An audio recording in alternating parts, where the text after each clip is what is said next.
Have you ever wondered what exactly happens 24 hours after death?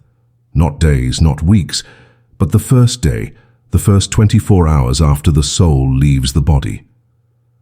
Edgar Cayce, known as the Sleeping Prophet, a simple man endowed with a vision that defied science and religion, describes something almost no one dares to say out loud.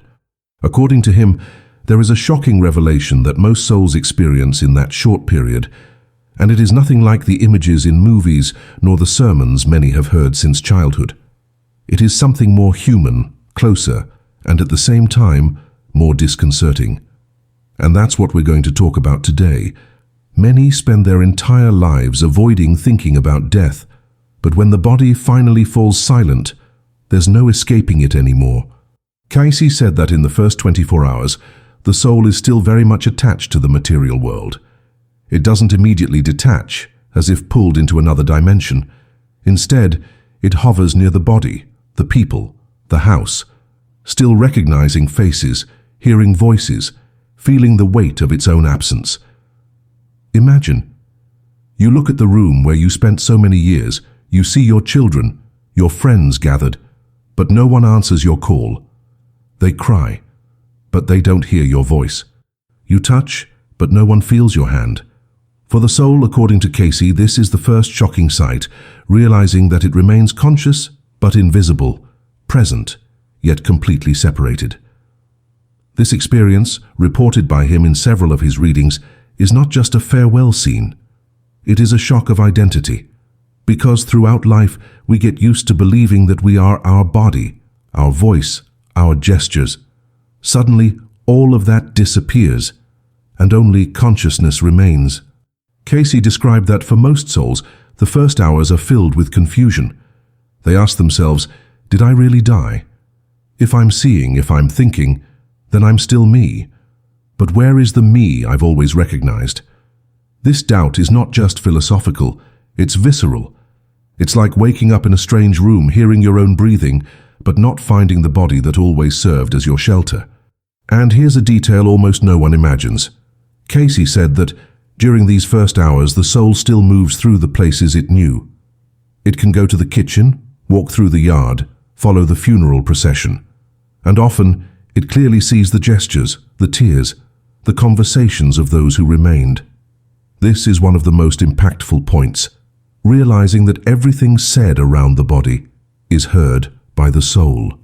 How many of us have been at wakes where harsh words were spoken, like long-held grievances finally aired? And how many times have declarations of love been poured out that were never spoken in life? According to Cayce, none of this goes unnoticed. In the first 24 hours, the soul witnesses every detail. This is not just a mystical revelation, it is a warning about the importance of what we say and do at the moment of farewell. Now think with me. What would you want to hear from your children, from your friends when you could no longer respond? Heavy silence? Suffocating pain? Or perhaps words of gratitude, of recognition for your journey? This reflection is not just theoretical. It calls us to think today while we still breathe about the kind of legacy we leave. Because if Cayce was right, the most striking vision the soul has on this first day is the reflection of the love, or the lack thereof, that we have sown. But it's not just about passively watching. Cayce described that some souls try to interact. They try to speak, try to comfort, try to warn. Often it is at this moment that relatives report feeling a chill, a light touch, a voice in the mind. For Cayce, this is not imagination. It is the soul still so close, trying to maintain the contact it always had. But there is a barrier. Most living people are not prepared to listen. So the soul quickly learns a hard lesson. It no longer belongs to this plane in the same way. This learning is the first step toward accepting the transition. And here arises the deepest aspect of what he said. Cayce affirmed that the true vision that 99% of souls have is not just of the world around them, but of themselves. It is as if, upon seeing itself separated from the body, the soul receives an unforgiving mirror. It can no longer be distracted by work, by commitments, by the rush of life. Now it is forced to face itself. Remember that choice you avoided thinking about. Remember the words you didn't say. Remember the intentions that guided your actions, even those no one knew about. All of this begins to surface like waves coming to the shore. It is not yet the final judgment, but it is an inevitable recognition. This is who I was. Cayce said that this self-revelation is more shocking than physical death itself. Many are surprised to discover that, according to him, what truly matters in these first 24 hours are not accumulated possessions, titles, or social victories. What the soul sees before it is simple: how it treated people, how it dealt with compassion, how it dealt with truth. And that's where the vision becomes not only shocking but transformative, because there is no escaping oneself. Justifications fall away, masks fall away, only the essence remains. And for many, this is the first moment they understand the true value of life, when it has already been left behind. It's curious to think, if almost all souls go through this, why do so few people talk about it? Perhaps because it's uncomfortable to admit that life cannot be measured only by what we show to others. Or perhaps because dealing with death forces us to reevaluate our priorities now, in the present. Cayce insisted that his purpose was not to frighten, but to warn. Live so that, when that day comes, you can look back without greater regrets than those you can forgive yourself for. This phrase resonates because it places us before a choice we can still make. We are hearing about this vision while we still have time. And that changes everything. So imagine with me one more time. The clock of life has stopped. Your body rests in silence. The voices of your family fill the room. You approach, try to speak, but cannot. At some point, you begin to realize that there is no turning back. What remains is to accept, understand, and move on. But before that, during these first 24 hours, you clearly see the impact of your existence. Not the great deeds you thought would be remembered, but the small gestures, the glances, the moments when you chose to love or to ignore. This is the shocking vision Cayce spoke of. It is the soul confronting the simplest, and at the same time, most difficult truth. The value of life is not in what we accumulate, but in what we offer. And it is precisely this revelation that invites us to think, if we all inevitably will go through this experience, how do we want to feel when our time comes? Do we want to look and feel peace, or look and feel a burden? This is the question that remains open, and can only be answered the moment the body falls silent. After the initial confusion and the impact of realizing it still exists, but can no longer touch the world as before, the soul begins to go through a second phase. Cayce described this as a kind of gradual awakening. In the first 24 hours, there is enormous attachment to the body, the home, the family. But as this time progresses, something subtle happens. The soul begins to feel a different attraction. It's as if a silent force calls, as if invisible doors begin to open. This force is not physical. It's not a push. It's more like a memory. The soul, even confused, begins to recall that there is another place it must go. It is the beginning of the transition to more subtle planes. According to Cayce, this call can be perceived in different ways. Some souls describe hearing familiar voices, voices of loved ones who have already passed on. Others hear nothing, but feel a peace that envelops them, as if they are being supported by invisible hands. There are also those who resist, who try to remain tied to the material world, afraid to let go. And it is at this point that something fascinating happens. The soul realizes that the choice to hold on or move forward is, in part, its own. It is not an immediate judgment, but an invitation. And, like any invitation, it can be accepted or refused for some time. This freedom is frightening, but also comforting, because it shows that the soul is not dragged along unconsciously. It participates in the process. Here enters a surprising revelation in Cayce's readings. Many souls in the first hours after death do not realize they are dead. They continue repeating habits as if they were alive.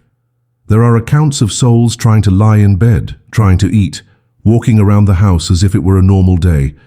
Some even get annoyed by the fact that they are not noticed by others. This denial phase can be brief, or it can last longer. It all depends on the degree of attachment the person had to matter. Cayce insisted that it is not a punishment, but a natural consequence. The more we identify only with the body, the harder it is to accept that we are, above all, consciousness. Gradually, however, something greater asserts itself. Cayce described that a light begins to appear, not like a lamp suddenly switching on, but like a distant glow that becomes clearer. This light is not just a visual phenomenon, it is a sense of orientation. It's as if it's the sign that it's time to leave the old world behind. Many traditions speak of this light, but Cayce added an important detail. Not all souls follow it immediately. Some avoid it, others hesitate, others rush to it. The soul's behavior in the face of this light reveals much about how it lived. Those who cultivated trust, faith, and surrender usually follow more calmly. Those who lived, dominated by fear or attachment, may resist. And it is in this resistance that some of the phenomena we call stuck souls or wandering spirits originate. But for the majority, a moment comes when the attraction is irresistible. The soul approaches the light and begins to realize that it is not alone. Cayce reported that at this instant, many see familiar faces, beloved figures who come to meet and guide them. This vision is described as deeply comforting. Imagine meeting someone who passed away many years ago, smiling and extending a hand. It's like rediscovering a lost home. It's not an illusion, Cayce said, but a spiritual reality. The bonds of love are not broken by death.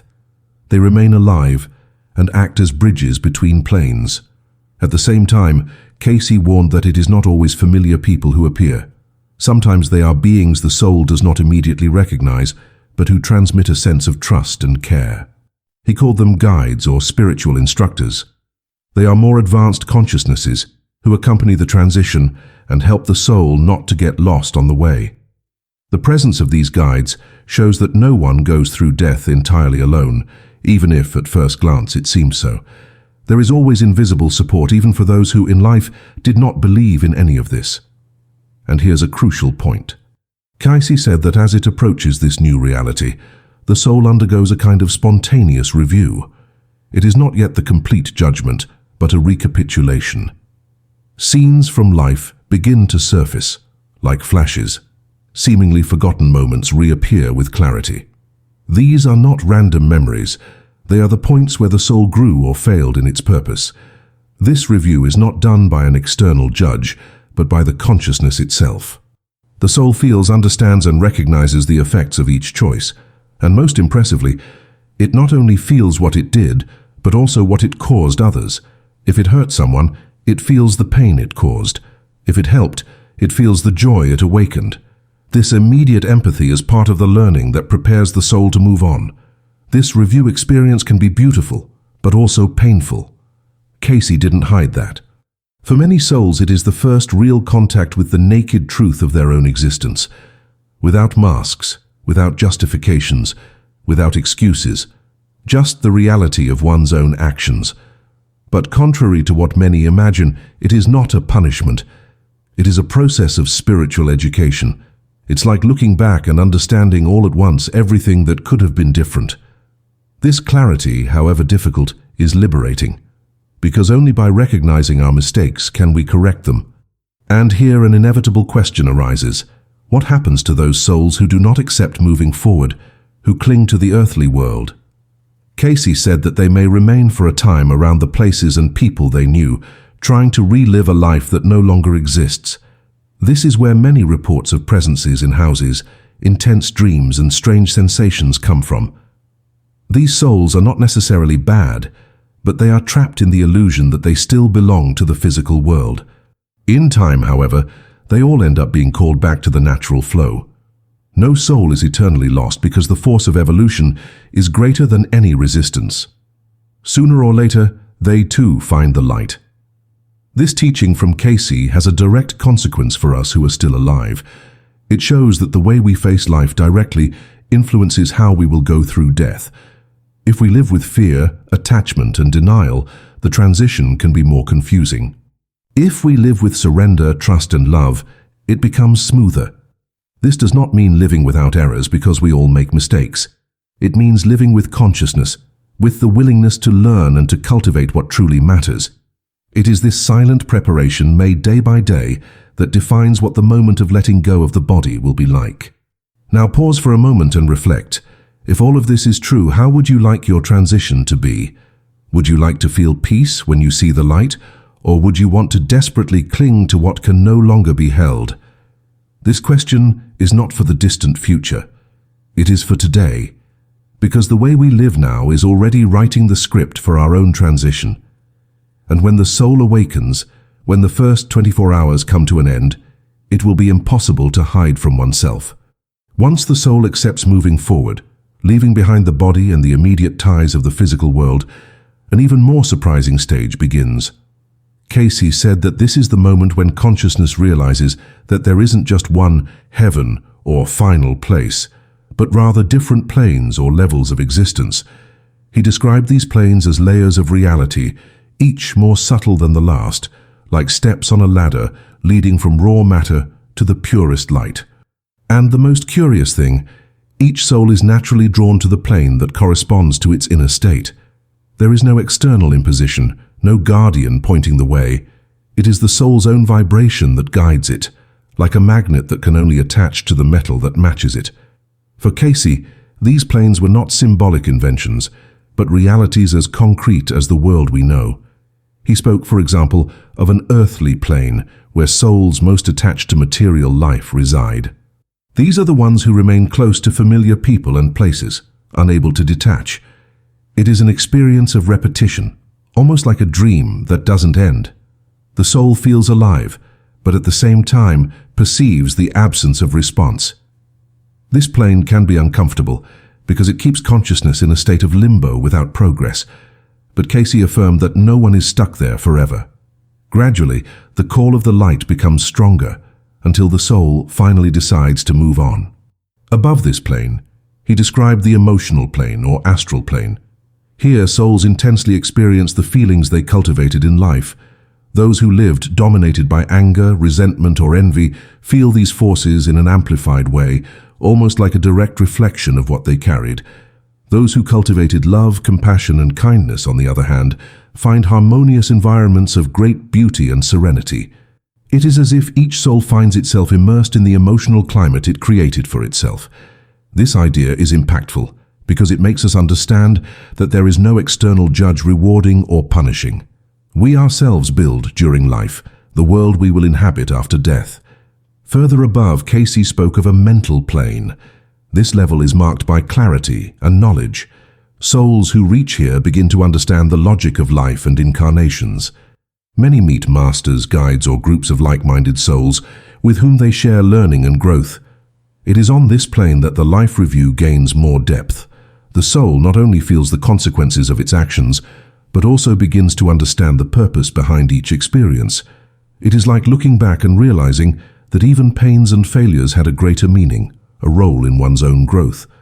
And there were even higher planes, described as dimensions of pure light and unity. In them, the soul experiences an indescribable peace, a sense of absolute belonging. Cayce said that few reach these levels immediately because they require a very high spiritual maturity. But even if most souls don't get there right after death, these planes exist as the ultimate destination of the journey. They are a reminder that all of us ultimately came from the light and will return to it.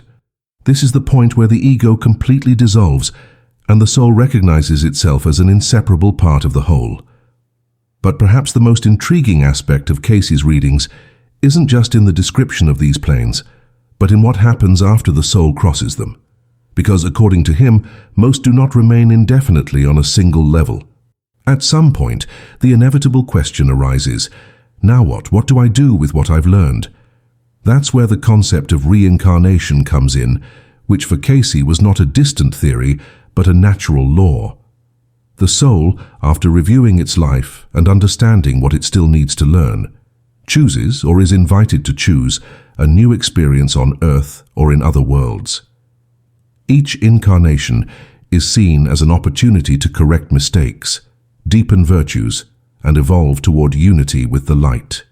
This idea might seem heavy at first glance, as if we were stuck in an endless cycle of lives and deaths, but Cayce explained it differently. It's not a punishment, it's a school. Just as no one learns all subjects in a single school year, the soul cannot learn all lessons in a single life. Each existence is a chapter. Some are easy, full of love and prosperity.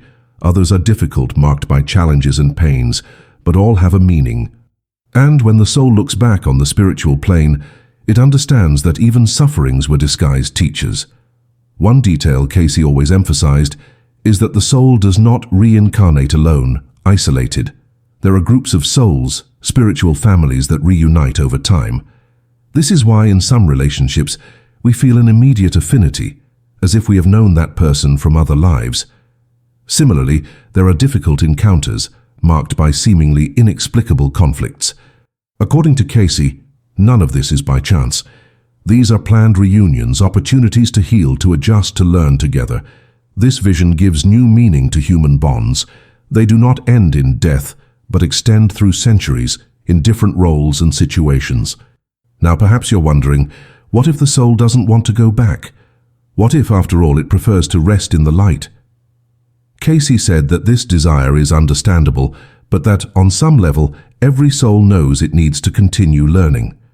Full light can only be inhabited by those who have already freed themselves from all ego limitations, from all fears and desires. Until that happens, there is always more to grow. But he added something important. Reincarnation is not forced imprisonment. It is a choice made in harmony with the greater law of evolution. The soul, when faced with the truth of itself, naturally perceives where it needs to improve and accepts to return not as punishment but as an opportunity.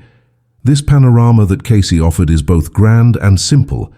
Grand because it shows us that life is not an accident but part of a larger plan, and simple because it places in our hands the responsibility for what we build.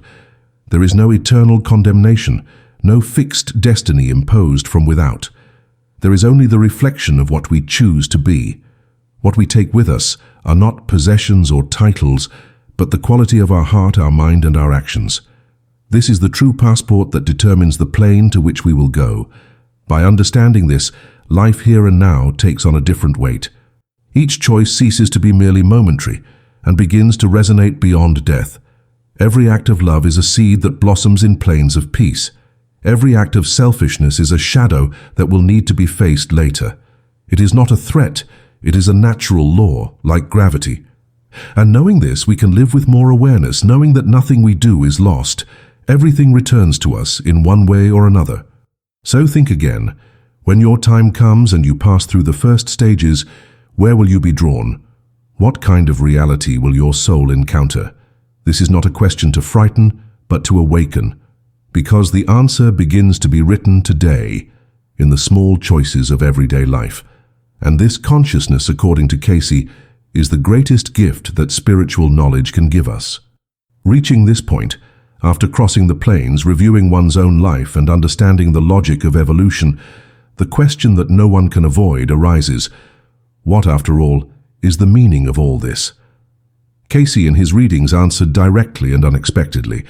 He said that the soul's greatest purpose is not to accumulate power, wealth, or recognition, but to learn to love.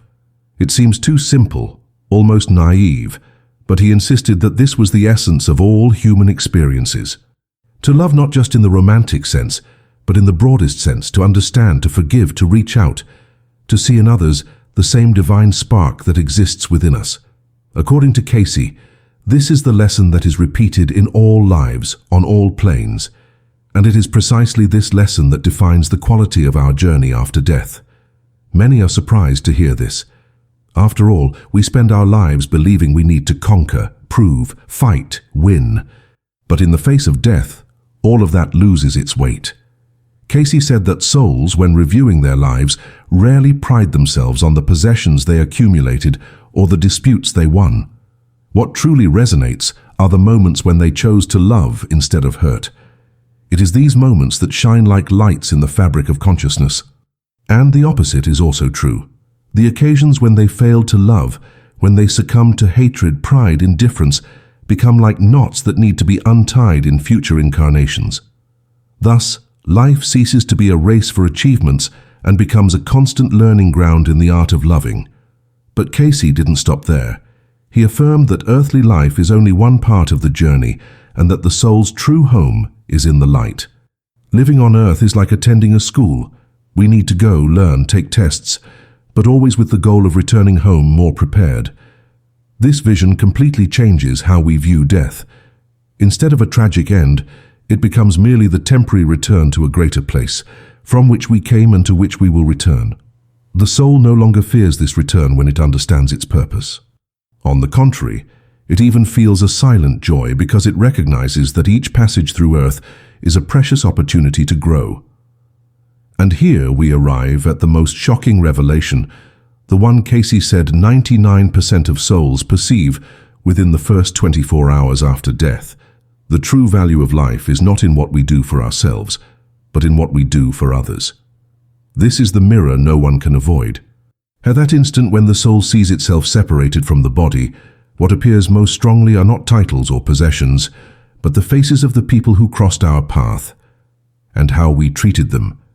If we gave affection, if we offered understanding, if we had patience, these gestures become eternal. If we were harsh, indifferent, selfish, those marks also remain. This is the vision the soul carries, and that accompanies it beyond death.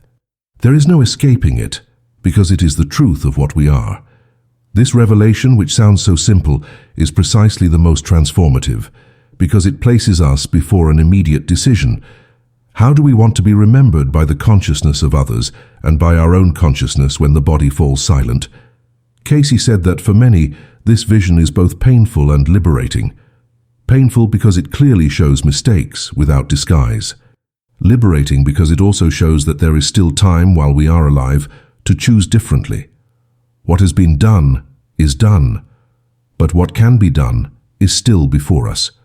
Each day is a chance to sow something that will bear fruit, not only on earth, but also on the plains that await us after it. And this is where Cayce's teaching strikes deepest, because he didn't just speak of death as a distant mystery. He used these revelations to teach us to live better now.